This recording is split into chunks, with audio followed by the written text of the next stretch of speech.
Children of God, during the time of Jesus, stoning was one of the most severe punishments in Jewish law. It was reserved for crimes that were considered serious offenses against God and the community. For example, adultery could be punished by stoning according to the law in Leviticus. Blasphemy or speaking against the name of God also carried the penalty of stoning.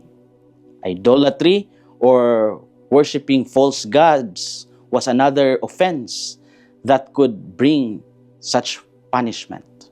A rebellious son who openly rejected parental authority could also face this severe penalty under the ancient law. False prophets who led people away from God were likewise subject to stoning. The punishment was public and involved members of the community throwing stones at the offender. It reflected the seriousness of protecting the holiness of God and the moral order of society. But in practice, the punishment often revealed how quickly people judged others. It also showed how religious anger could sometimes overpower mercy and careful discernment. In the Gospel of John, the tension between Jesus and the religious leaders became intense. Some people picked up stones to throw at him. They believed he committed blasphemy because he spoke about his unity with the Father. Jesus responded calmly and asked them why they wanted to stone him. He reminded them of the good works he performed in the name of the Father. Yet, many of them refused to listen. They focused only on the accusation that he made himself equal with God.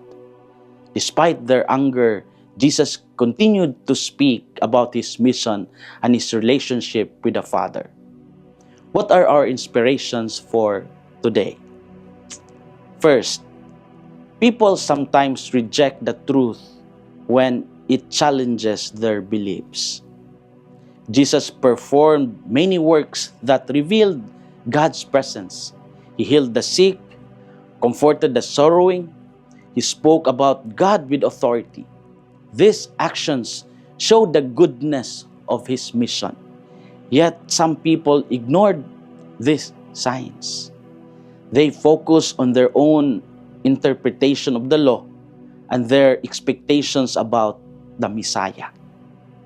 Because Jesus did not fit their expectations, they rejected him. Even today, people sometimes resisted truths that disturbed their comfort.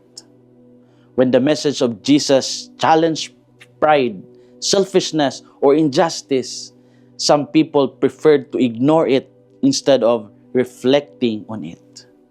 Second, faith grows when people recognize God's work. Not everyone rejected Jesus. Some people listened carefully to his words. They saw his actions and recognized that God was at work through him. Toward the end of the story, Jesus went to the region beyond the Jordan where John the Baptist once preached. Many people there remembered John's testimony about Jesus. They said that John performed no signs, but everything he said about Jesus proved true.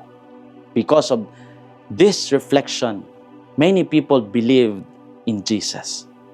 Their faith grew because they looked honestly at what God was doing. As we reflect today, we ask ourselves, when the message of Jesus challenges my habits or opinions, do I listen with humility or react with resistance? Do I recognize the presence of God in the good works happening around me?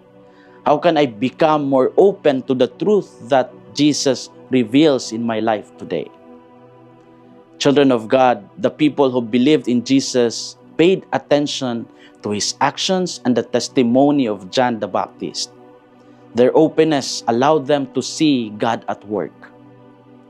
The same invitation stands before us today. We can choose rejection or reflection when the message of Christ challenges us. When we open our hearts, faith grows stronger. Let's remain open to the truth that Christ reveals in our lives. This is Father Felmar, SVD, your Good News caster from Radio Veritas Asia, the voice of Asian Christianity. And may the Almighty God bless you, the Father, the Son, and the Holy Spirit. Amen. Thank you for watching and listening. Stay inspired every day with our daily reflections. Be part of our growing online community of faith and inspiration. Don't miss a single reflection. Follow us on our social media platforms